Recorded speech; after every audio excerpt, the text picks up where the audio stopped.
Hello, people. Welcome to the video. And this is gonna be one of our drop videos, and we're gonna have a discussion. This is a person that we did not want to discuss, Danny. This is Bill Cutolo Jr. And he has an 11th Avenue podcast, it's called. And for some reason, he decided to do a 2-hour attack toward you and me on another content creator show. So we've always been kind of laid back with him, trying to defend ourselves here. Why he's going in this direction, we don't know. But what do you think his issue is right now, Danny? We're going to actually read some evidence or some facts from another person in his family, and then you guys can decide. But what do you think, Danny, about what's going on here with this guy? Well, he's definitely a relevant seeker. He wants to put himself out there, embellish about who he was and what he was.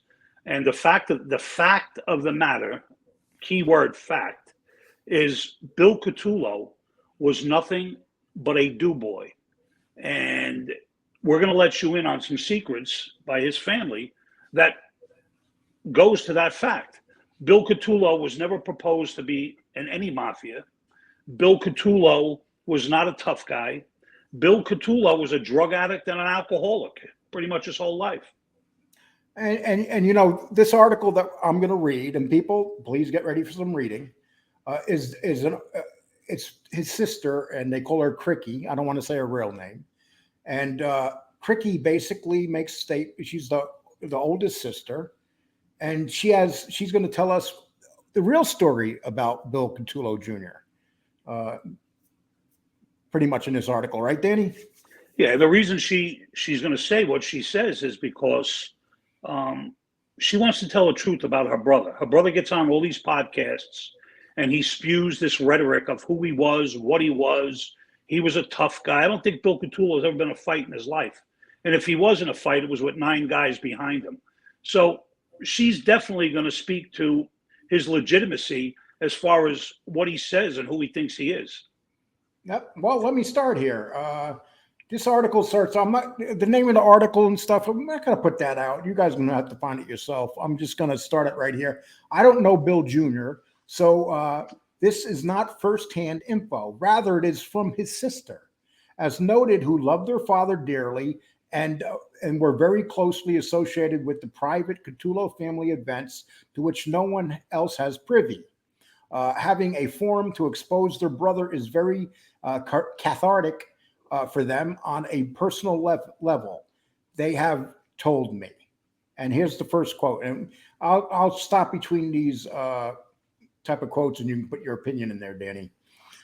Billy likes, and this is the sister talking about her brother. Billy likes to portray himself as my father's right hand, said Christina, or Cricky, the nickname her father lovingly bestowed upon her. But he never had anything to do with my father's business dealings. He was never made. He was always kept out of the loop. This is why he hated Big Dom. And Big Dom doesn't want his name mentioned in this article, so we won't mention Big Dom's name, but people around Bill know who Big Dom is. He was jealous of him and his relationship with my father and the opportunity he was given to earn. Big Dom was an associate connected to Wild Bill's crew back in the day. He even says that at one point that my father gave him a gun. That never happened. My father didn't want that life for my brother, Cricky added. The only reason my brother is doing this is because he wants his money and his 15 minutes of fame. What would you say about what I read so far, Danny? Well, it happens to be the truth. He portrays himself as this tough guy in the streets of Brooklyn, which is a complete fallacy. And everybody that has gone on these talk shows to back him up are as stupid as he is. The fact of the matter is he was never a tough guy. He didn't do anything in the street but rob his father's money. And you've had a couple of the rats come out on a certain podcast and back him up. And then you had a guy that we don't think is a rat, who doesn't like Jimmy Calandra, kind of taking his side too. So what do you think their motives are, Danny, for taking this guy's side?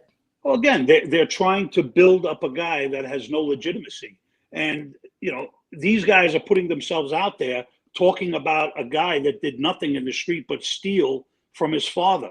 So it goes to their character as well. And okay, we'll give it. And here's some more of the art. And if Wild Bill had gone on to live 100 years, his son would still never have been made, Cricky said. My father said to more than one person on many occasions, he even told my mother, your son doesn't belong in this life, and I'll never allow it. Bill Jr. was told the story of how he grew up even closer to his father when his father got out of jail, having won a trial, having to do with the early 1990s Colombo family war. But according to his sister, according to Catullo's sisters, his story is just that, a story.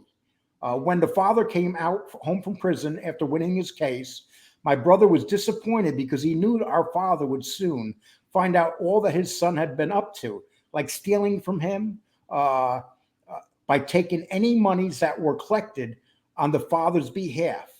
How come he doesn't mention that? He mentioned it to us, but he kind of, when we did an interview with him, he kind of really just blamed it on him being a druggie. Maybe you think that's just the reason he stole all that money from his father? Well, he consistently stole money from his father. And the reason he did that is because he couldn't earn a dime. He wasn't a tough guy. He wasn't a wise guy. He was a half a nitwit. All the monies that he was able to accumulate through his life was stealing from his father. Whether he had a drug addict, a drug addiction, or a alcoholism problem, the fact of the matter is that he was a nobody, and all he was, and all he did was cause problems for his father. And here's a big problem he caused. He tried paying off an associate with some of his father's counterfeit money, because he lost the actual money gambling, not because of drugs, gambling. He lived the high life with his then girlfriend on my father's dime. My father actually disowned my brother 1 week after he returned home from prison. In fact, my father had to be subdued, or he would have carried out his threat to kill his own son. A Billy boy ran away and spent a week in the Caribbean. What a place to hide. You go run. You're running because you fear for your life, and you go to the Caribbean, Danny. Yeah, well, of course he went to the Caribbean. He had money, that his father's money that he stole, and then crying Billy was so happy that his mother was able to intercede and talk to Wild Bill to let his son come back. And poor Billy boy, yeah. And that's what this William, when he came back, he wasn't allowed. He was basically shunned by his father for several months. He wasn't allowed near the club or anyone my father had anything to do with. It remained that way for almost a half a year until my brother got married, and slowly my father began to talk to him. But he never trusted him again, a point he made known. It's not like Wild Bill didn't give his son a chance. In fact, he had given his son some simple tasks to handle for him while he was cooling his heels in the can during his trial. Billy was going to pick up things at the couple places for my father. He never turned over whatever he was supposed to. Things never went where they were supposed to. So here's this guy collecting money for his father when his father's in prison. And his father's given him this chance to actually be maybe a gangster. And he's falling on his face here, ain't he, Danny? Yeah, because again, it goes back to what I said before. Bill Cutolo's a nitwit. Here he's got a father that's, a significant force in the Colombo crime family. And his father gives him elementary things to do, and this kid can't even follow directions. What he does is he steals from his own father. But he comes on the platform and he tells everybody on YouTube that he was proposed, or he was going to be proposed. Who was going to propose him? Bullwinkle? Yeah, that's right. You got to remember, he was shunned by his father. Why would his father propose him if he was shunned? It's really that simple. So these are facts that we're giving you, people, and this is not made up. This is not Lee or I telling you our opinion. These are facts. So Bill Catullo can say whatever he wants. the fact of the matter is these are all facts. So anybody listening to this, you make your own opinion, but make it educational like we are. And this is from his sister, his right. oldest. He's a failure. He never worked a day in his life. What does he do? He comes on YouTube to make money and to lie and to get people to believe him. Again, he's a phony, an imposter. He was nothing in the Colombo crime family, but his father's do boy. Now we're going to get into a little part of when he disappeared. Cricky said, when my father disappeared, Billy Jr. knew he had nowhere to turn. He had nothing but enemies. One time, Billy Jr. was supposed to pick up some money from a jeweler for his father. Billy told the man he wanted an engagement ring, and the jeweler should take the cost out of the ring, out of the money that he owed to Wild Bill. The jeweler must have known this was going to cause trouble. And so what happened when Bill got out of prison? When he basically beat the jeweler up in front of his son, and he didn't care. He just watched his jeweler get beat up for him causing it. I mean, correct. How low can you get? Well, again, it goes to his simple mind. He's a moron. So here he is. He goes to a jeweler to pick up money for his father. Tells the jeweler, "Hey, listen, I need an engagement ring. Let's squash the money or whatever that's owed." And just, my father said, give it to me, as a present or whatever, as an engagement ring. Now, Wild Bill gets out of prison, the money is not there, or the money is short, or whatever it is. He questions his son. His son makes up a lie. They go to the jeweler. They give the jeweler a beating because Wild Nitwit Bill, the son, lies. And that's what this part said. Later, when Bill was out of prison, he discovered a discrepancy in the amount of the jeweler had turned over to Billy Jr. Wild Bill wasn't very happy. Little Billy watched Big Billy give the guy a beating.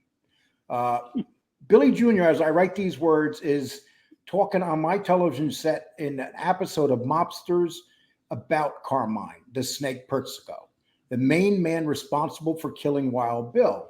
He also made a notable appearance in a debut episode of a short-lived Discovery Channel series called Mobster Confession.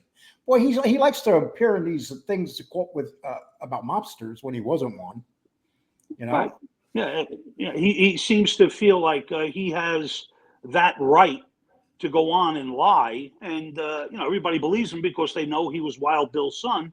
But the fact of the matter is, his own family shoots everything he says down because it's all bullshit.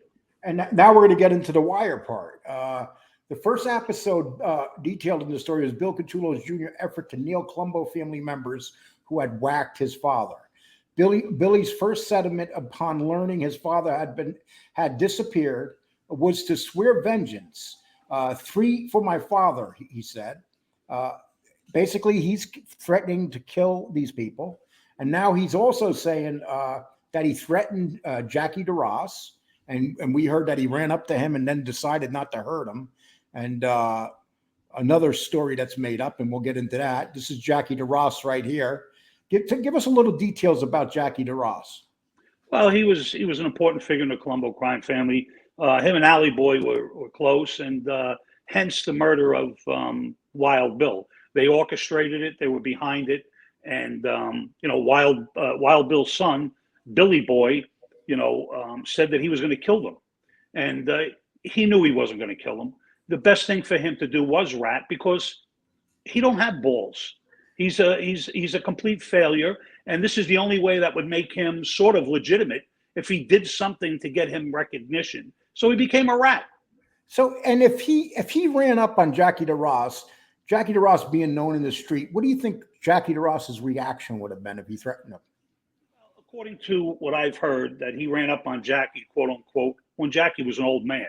So I don't know what he could have done to Jackie. He could have beat up Jackie maybe, but I don't know. But I know Jackie back in the day was nothing to be messed up with. So listen, if your father, anybody, even if you're not a wise guy, if your father was walking down the street and somebody killed him and you knew who did it, what would your first reaction be? To go hurt them and kill them?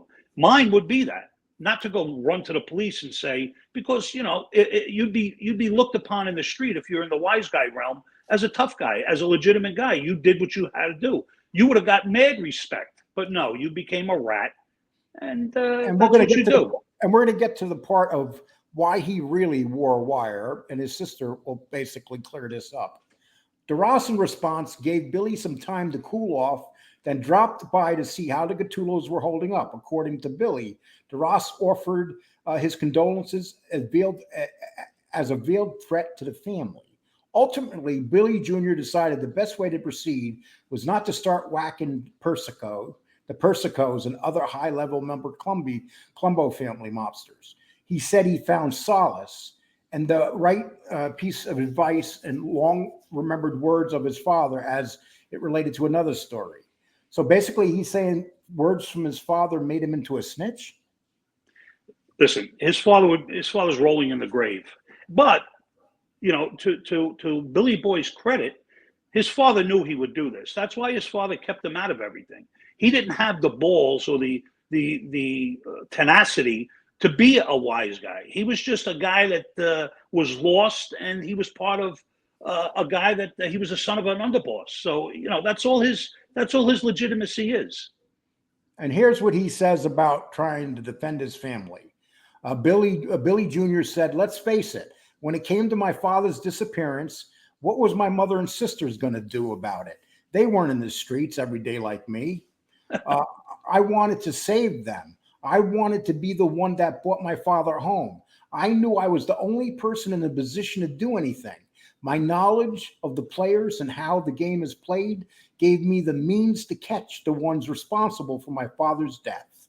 To which his sister responded, "The only streets he was in were the ones that he hung on or that took him to the gym so he can get roided up and soiled my father's good name every day. He couldn't save himself. He only cooperated to get himself out of an extortion charge, which he had gotten because he threatened a stockbroker for losing money that wasn't even his." In a nutshell, Wild Bill was a Brooklyn-born wise guy who became a major player in the Colombo family. He later was promoted to underboss of the Colombo family, but it was a setup for him to get whacked. Outside the life, Catullo was this is the father, was named Man of the Year in 1988 for the National Leukemia Association for his charity work, including also Children's Hospital. He used to dress up as Santa there every year. He had overdrawn on an investment account that belonged to his wife's grandmother and lost it all. Now she's talking about Billy Jr.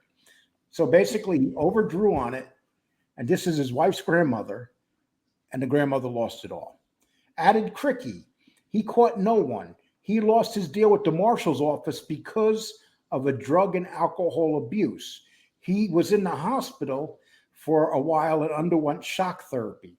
His testimony couldn't be used, and the recordings he made of Wild Bill's mafia associates couldn't be used to their full extent either.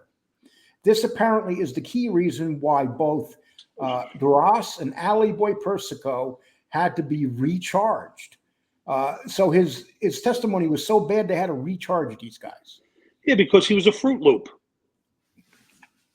And the district attorney said the sister explained to him that if me and my mother didn't testify, Ollie Boy and Jackie would have gotten off again. So what the mother and daughter are basically saying, it was their testimony that prosecuted the people that killed the father and not Bill Cutolo Jr.'s. Right. Their testimony is more significant than Billy the Flower Boy. And either way, Billy was a complete failure. He couldn't even rat correctly. So, his legitimacy is as much as a dog taking a crap in the park. There is nothing to it. So he can come on these platforms and threaten people and talk about people. But the fact of the matter is, these facts speak volumes about who he is or who he's not. And anybody that platform with him is just as a moron as he is. And here's what the sister says. These are things we don't hear, people. So we made sure my father's body was found. I myself, this is the sister talking, physically claimed my father's remains and had a DNA test done to prove it was him.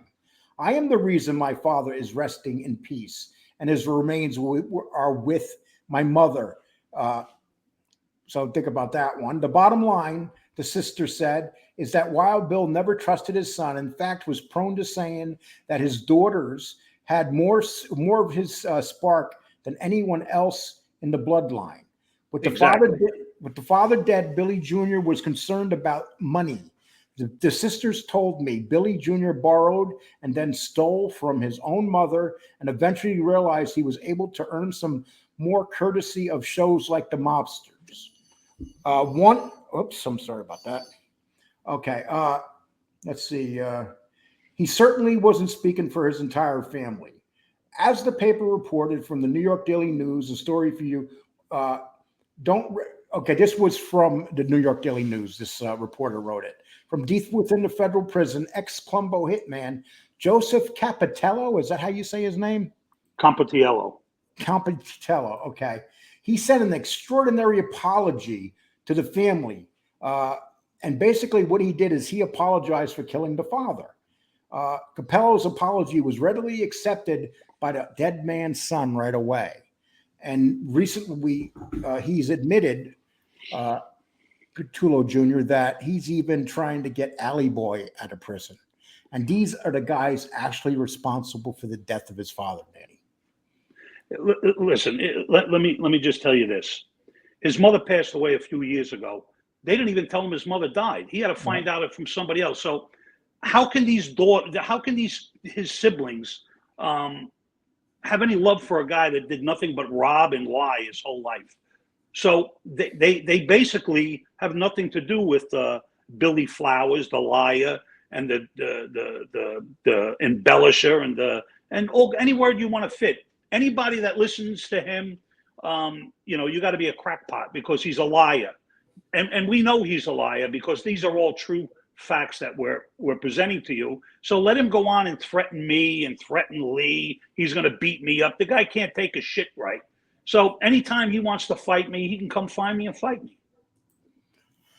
Well, you know something, Danny, I was surprised because it's like, I'll say this once again, when he did his interview with us, everybody was very happy about it. He was in a great spot. And all of a sudden he did what a rat does. He showed his true colors. Would you pretty much say that? That's exactly right. And, and this is not trying to talk bad about Billy. This is a fact. But he comes on here and he paints a different picture of himself, smoking cigars, soaking up the sun. The guy don't work. He's never worked. He's never had a job. He's a bum. He's a bum, and he lives off the name of his family that he pretty much destroyed. I mean, none of them want anything to do with him. That's just speaking a lot. It's not like he's having a fight with one or two members of his family or something. This is the whole family that wants nothing to do with him. Oh, and he'll spin it and say, whatever he wants to say. But, I'm going to say this. I had an opportunity. You and I had an opportunity to bring a certain person on that's related to him. And we didn't do it because we thought that would be a little too harsh for him. Yes. Yeah. But in hindsight, we should have did it. We really should have, because she was gracious enough to do it, but we decided not to. So there is humility in us. But the fact of the matter is he's a bum, and he deserves whatever he gets. And every time he opens his mouth with our names, we're going to come up with some more stuff. And believe me, there's plenty of stuff on this guy. I mean, Danny, oh yeah, this is a guy that never spent a day in jail, not even in a holding cell. Listen, and we can beat this dead horse to the ground. The fact of the matter is, Wild Bill Jr., whatever you want to call him, Billy Flowers, his relevancy is just by his last name. He did nothing in the street. And he wants to talk about other people. Well, the proof is in the pudding right here. Well, Danny, we're going to end this video here. I hope you people like it. Danny, thank you so much for Danny got this article. He actually is pretty close to people that are closer to Wild Bill than his own son. Let me just give you a PS to this, and I wasn't going to mention this, but I'm gonna. There's a friend of mine that just got out of federal prison. I'm not going to mention his name. That was knew the family very well, And you know what he told me? And I spoke to him yesterday. You know what he told me? He's a sissy. That was his exact words. Bill Cutolo was a sissy. Well, that wraps it up, Danny. Please like this video if you like it. Please let other people see it. Sub to it. We appreciate everything. And right underneath here for exactly 1 minute, I'm going to run my, if you want to send anything for the video, I'd appreciate it. If not, I totally understand, people. But there's my Cash App. They don't have a link for it no more, so you got to put the name in. And besides the Cash App, there's my PayPal if you want to send it there. But thank you, everybody, very much. And we'll be seeing you on a live tomorrow. On Tuesday, we'll be doing a live. And we just wanted to drop this video today. Take care, people. Danny, you want to say goodbye or? Take care, everybody. Thanks for listening. Take care, my man.